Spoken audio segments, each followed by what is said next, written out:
Money in the Bank is fast upon us, and it's been called the greatest Money in the Bank of all time.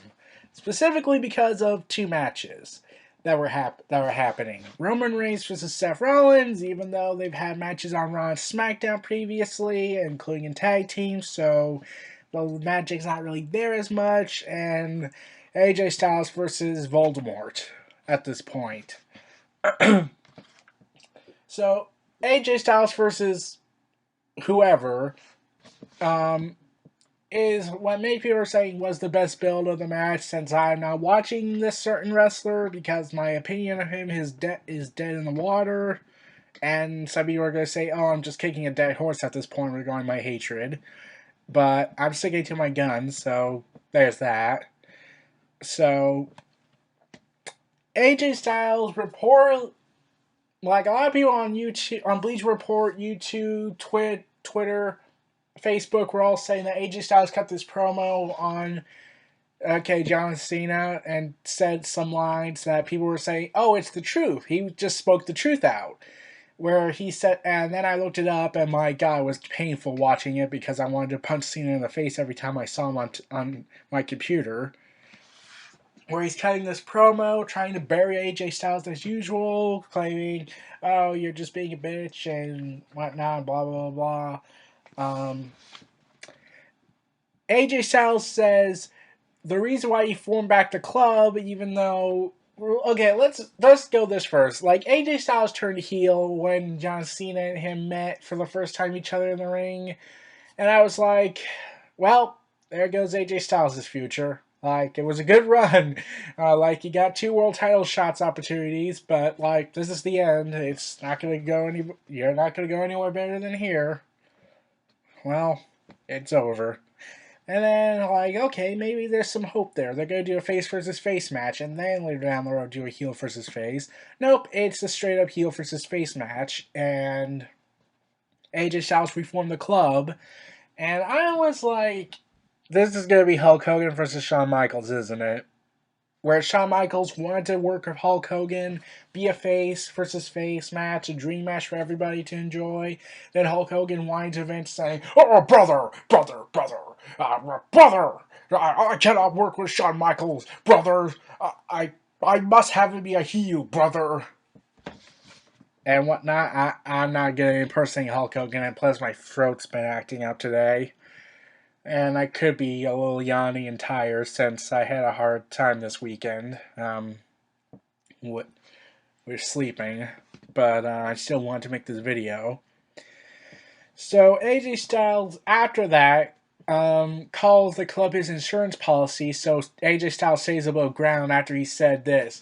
That everybody here that knows this place knows that once you wrestle John Cena and lose, it's time to get out the shuffles because guys like you bury guys like me. And I watched that 35 times. I replayed that one dialogue 35 times because I was like, well, AJ Styles spoke the truth. Everyone praised AJ Styles.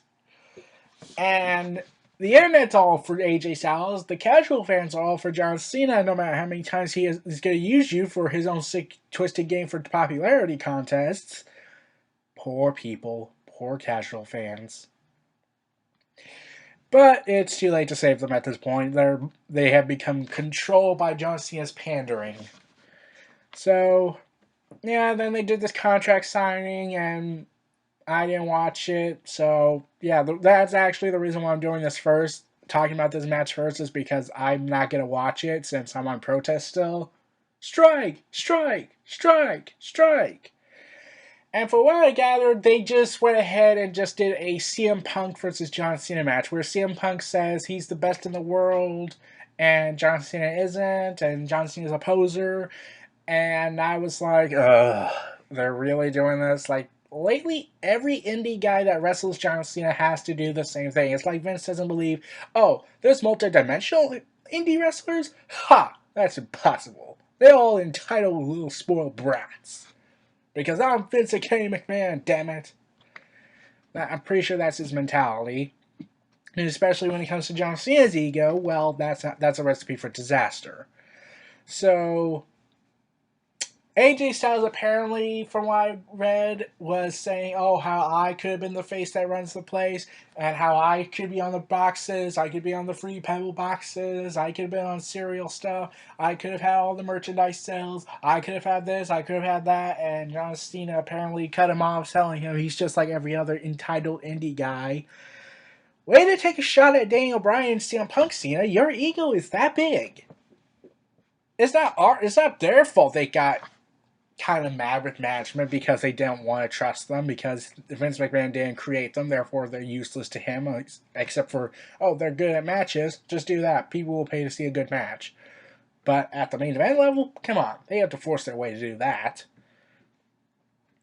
So I was mad at that because they could have went with this angle where AJ Styles calls himself the man that will slay the John Cena problem, where Brock Lesnar failed to do, and could have highlighted that has John Cena has buried, has screwed over all these wrestlers, both indie and homegrown, like the Nexus, like the Bray Wyatts, like, well, almost the Shield, but luckily WWE was more competent at that time.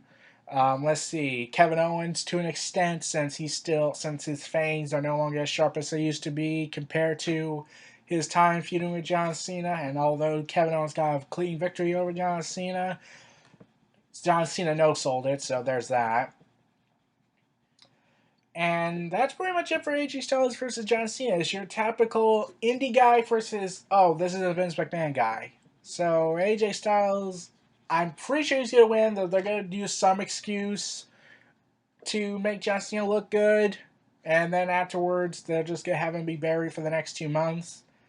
And when I heard that there was rumors that they're going to put John Cena on SmackDown along with AJ Styles and create their own world title for SmackDown, I was like, where do they go with this? Do they give it to the indie guy, or do they give it to the guy that claims he's the face that runs the place?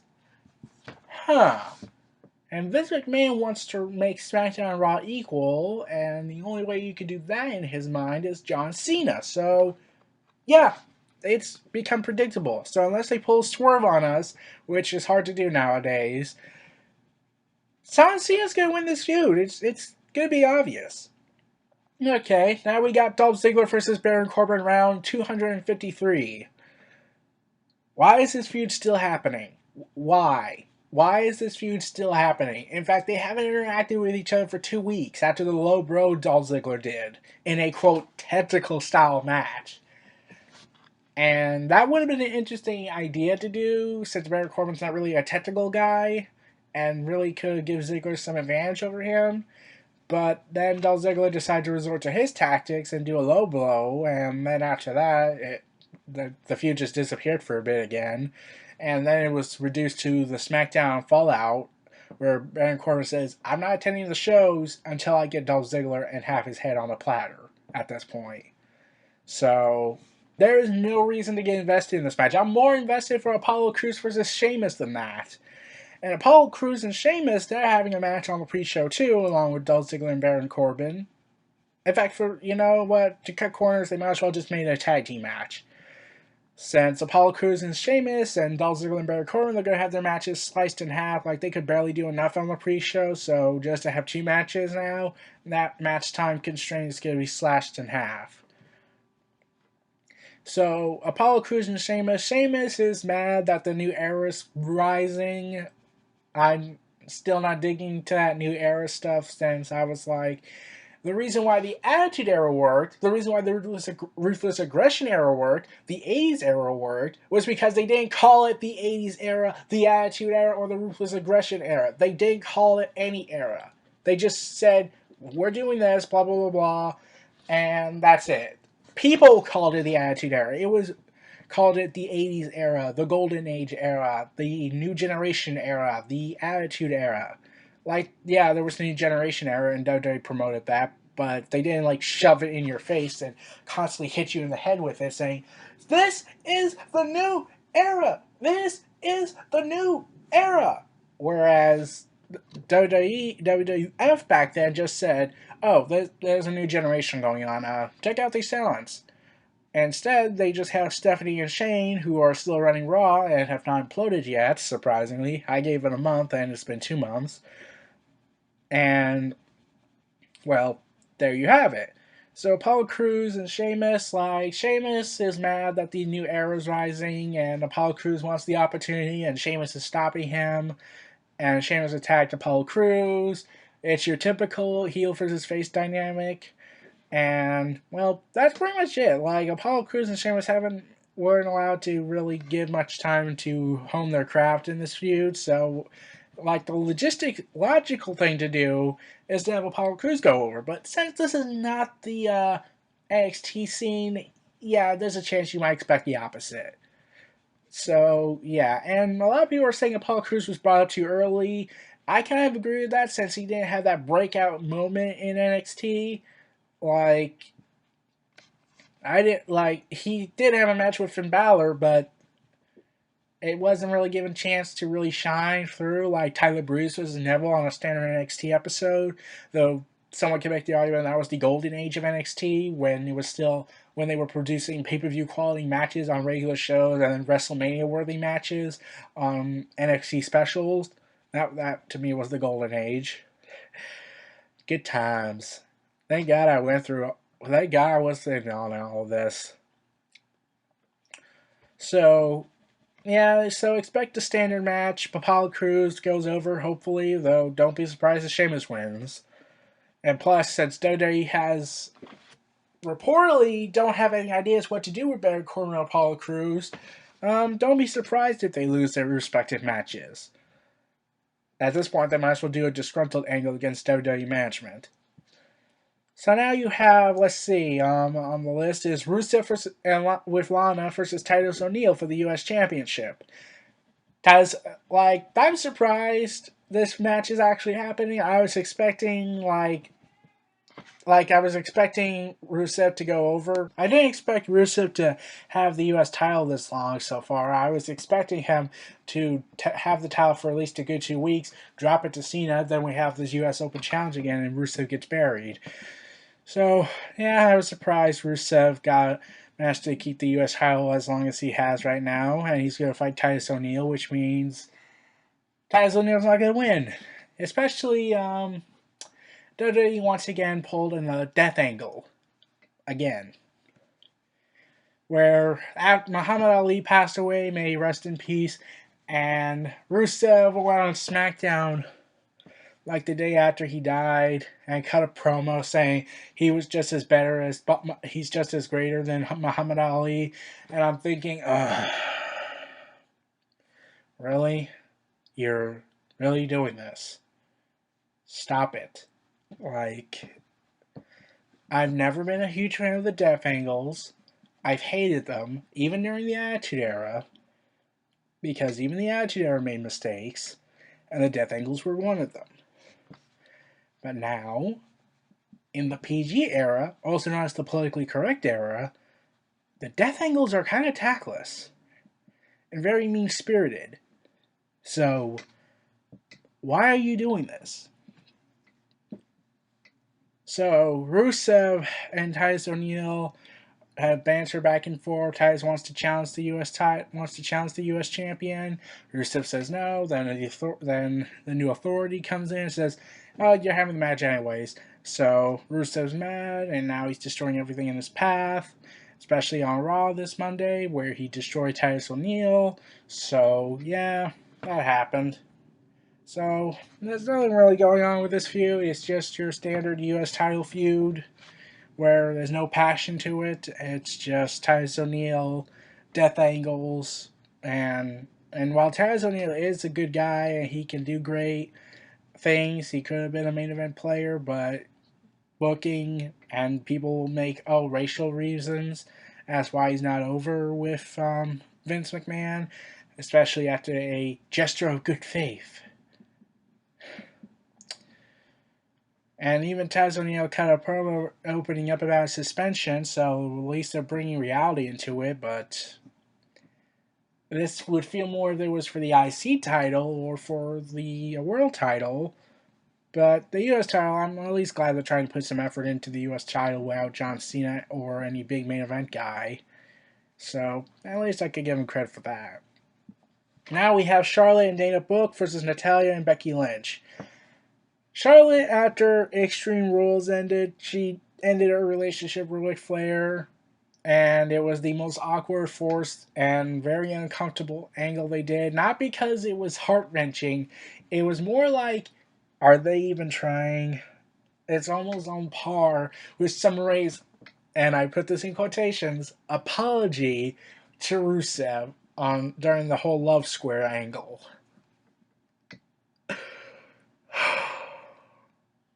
Oh God. So yeah, and meanwhile, Dana Brooke's now her apprentice or assistant, and reports came out that Dana Brooke is now in line to be the next female to be the female Roman Reigns of the women's division, and that means you're gonna hear a lot of people saying, "But you gotta make Dana look really, really strong. You gotta make her look really strong. You gotta make her look really strong. You need to make Dana look really, really strong." And now they're starting this dissension already after a few weeks of forming. So, yeah, it's on par with the clubs regarding the fastest stable breakup. At least the League of Nations lasted for a couple of months. Meanwhile, Natalya and Becky Lynch, they're on the United front. Like, Becky Lynch had her problems with Dana Brooke prior to that, and then Emma got hurt, so they had to do this. And I'm thinking they should have done the dissension for Charlotte and Dana Brooke after Money in the Bank, after they most likely will lose, or at least get a high note, and then start dissension and do it for like Night of Champions or something after SummerSlam. And then Dana Brooke can move on to the women's title when Sasha Banks gets it, though with Sasha Banks being considered injury prone by Vince McMahon after only 2 injuries, she's already in doubt with management. Why am I not surprised? Just say it's because she's NXT and therefore you have an NXT discrimination. Like, you made American Alpha lose the titles because, well, rumor has it you want to bring them up to the main roster, but, like, considering how important the NXT title were to them, the NXT Tag Team titles were to the American Alpha, it kind of comes off as stay out of NXT's business, since you clearly don't want to care about all the NXT guys you bring up, so why should you care about the main program? Oh, because you're the owner of the company, that's why. So, Charlotte, Dana Brooke versus Natalya and Becky Lynch, not much has gone on there. It's just your typical average women's feud, and most likely is to give Natalya some closure with Charlotte to end the feud without actually losing the women's title until SummerSlam. So, yeah, I'm pretty sure Natalya and Becky Lynch are going to win, though. And Charlotte and Dana Brooke, they might start a feud in between SummerSlam and now, so in between now and SummerSlam, so yeah. Now we have the New Day versus the Club versus Enzo Amore and Big Cass versus the Vaudevillains in a fatal 4-way tag team match for the tag team championships.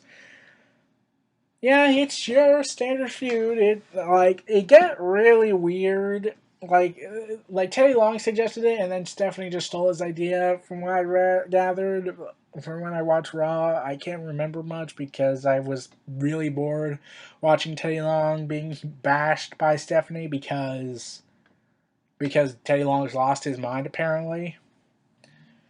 So yeah, and the Club are presumably going to win the match, but the New Day is on this hot streak, and New Day focuses more on merchandise sales and talent, so yeah. So it's the analytical era, analysis era, analytics era to Vince McMahon, since it's mostly on merchandise sales, how much you sell instead of how much talent you have. So yeah. And it got really uncomfortable on the final Raw to Money in the Bank when they started doing these sex jokes with the trombone, and I'm like, are you implying you had sex with the trombone, Enzo Amore and New Day? Because you're disturbing me. And I'm pretty sure you are disturbing hundreds of kids. Oh, I mean, like, not because of the sex thing, it's because you're playing sex with an inanimate object. Not an actual person. I'm pretty sure they're all right with that since like I said, some kids play Grand Theft Auto and Call of Duty, so I'm pretty sure they're used to that. So the Vaudevillains, like, Vince doesn't like their gimmick, even though he really should, on the grounds that he's in the bygone era, since Vincent believes this is the bygone era of the 80s, and the new Vaudevillains are acting like they're from the 50s, so, well, back then it was more about wrestling than it was merchandise, so that could be a reason. Carl Anderson and Luke Gallows, well, they're just there, including the Vaudevillains, since they have an issue with Enzo Amore and Big Cass, and then they try to recreate Enzo Amore's concussion injury, which I'm thinking, oh dear God, you're really at this again. Really? Because it happened once before. Hey, let's do it again. And this is why, and I won't be surprised if they somehow say Enzo Amore is injury prone. It's not like we purposely did that. Did we? Uh, but and then they do this weird anti-Trump attitude where I can't recall if it was Xavier Woods or the commentators, where they said Enzo Amore had saying this. Well, with that blonde hair and crazy eyes, you should be running for president. And I'm thinking, well, there goes Enzo Amore's push. Like, there goes Enzo Amore and Big Cass's push, because now Vince McMahon and Donald Trump are friends, and I'm trying to wonder, did they accidentally say that, or did they mean it? Because now I'm a little worried. And especially how it's kind of WWE's fault for what happened to Donald Trump to an extent, since a lot of people are speculating that Donald Trump is acting, well, I'm getting into politics now. Donald Trump is acting like this because of his time in WWE, where he actually believes he's his character on TV, so he's playing that character in the election run. But that's a completely different topic, and I'm not getting into the politics because my last political thoughts video was not well received. So, yeah.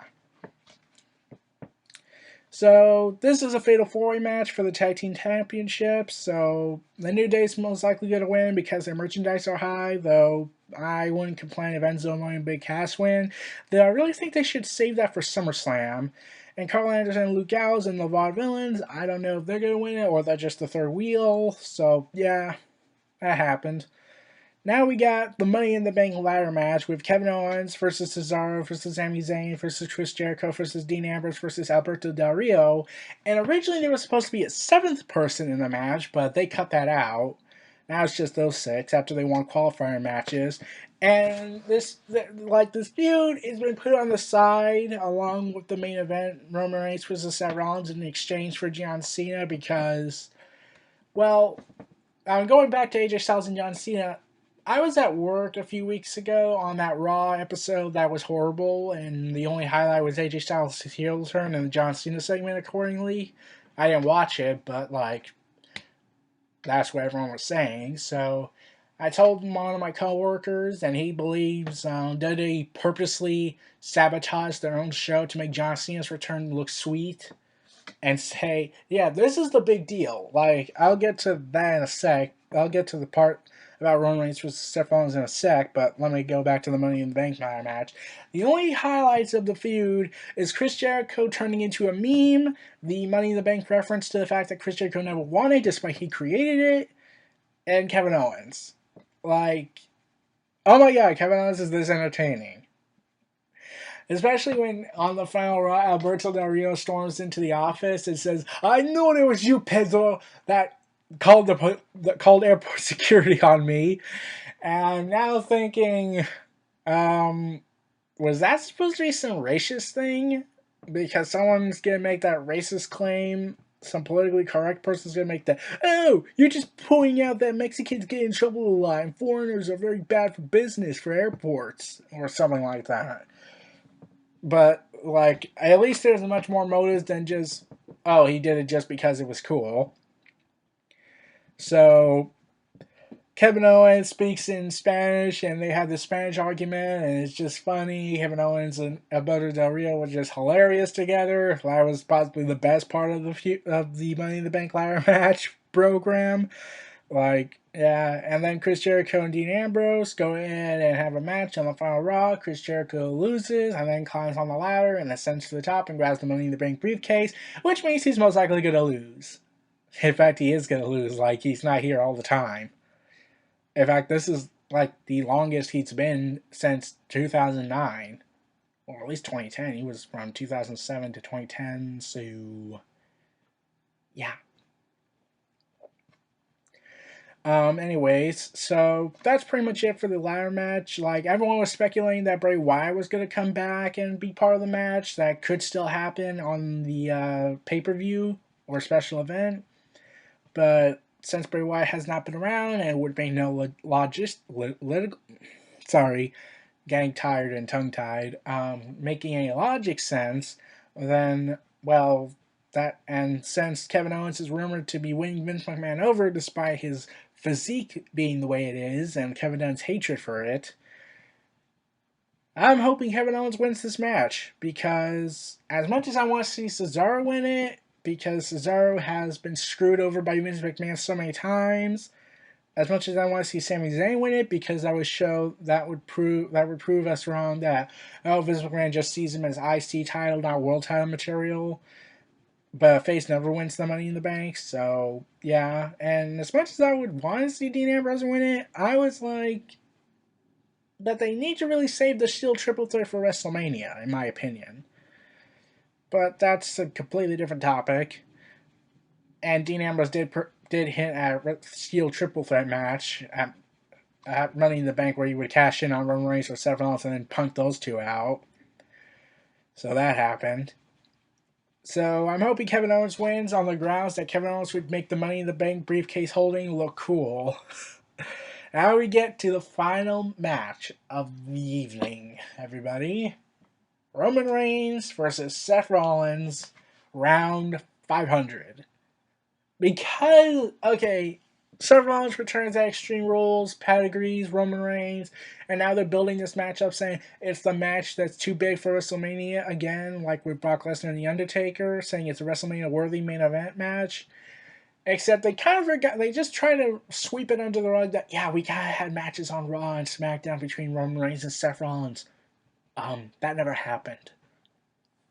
But, well, like, unlike how WWE thinks we're stupid, we're not. So, yeah. And children are not that stupid. A lot. But Roman Reigns versus Seth Rollins, they're building this up like it's a... And, okay, they're building up like this like it's a big deal, except there's just a little problem. It's the way Seth Rollins has been booked. Coincide with the fact Seth Rollins was cheered greatly on Raw and Extreme Rules when he came back. Coincide the fact that WWE 24 happened and they showed a sympathetic Rollins that you can't help but feel sorry for. And add to the fact that everyone hates Roman Reigns' guts. Like he's done Hitler of wrestling. Yeah, I went there.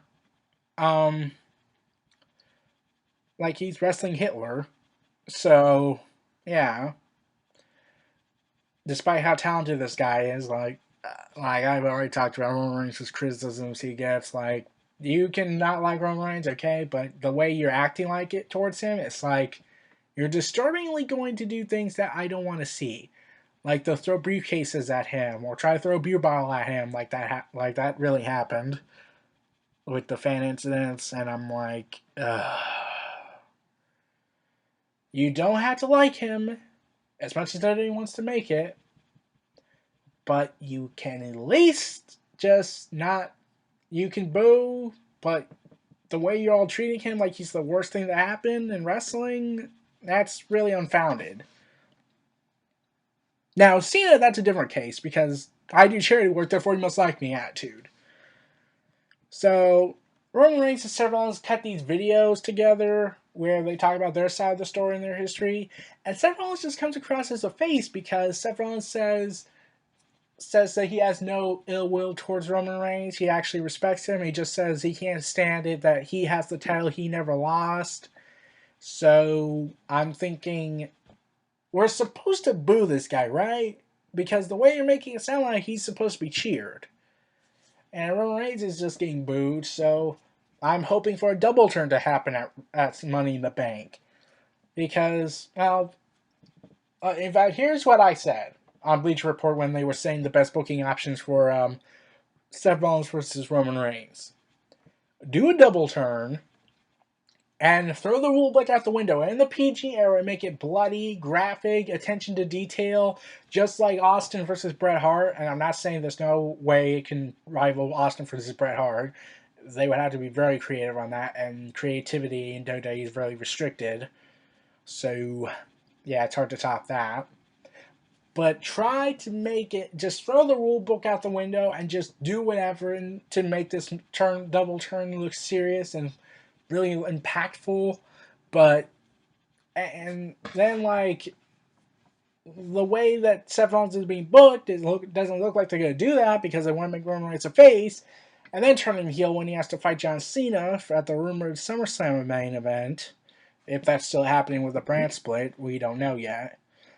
So yeah, and Roman Reigns and Seth Rollins, they were given the worst segment on the same Raw that John Cena came back. Like I said, where Roman Reigns wants Seth Rollins to come to the ring, Seth Rollins looks like he's going to come to the ring, then walks away, then comes back in, then walks away, then comes back in, then walks away. And it was the worst segment on Raw, sadly. And like I said, I'm getting the feeling that they purposely wrecked their own show just to make John Cena's return look epic. Because the face that runs the place truly does run the place. So, Roman Reigns versus Seth Rollins, AJ Styles versus John Cena, those matches are expected to steal the show. As much as you hate Roman Reigns' guts, you can't deny his work ethic.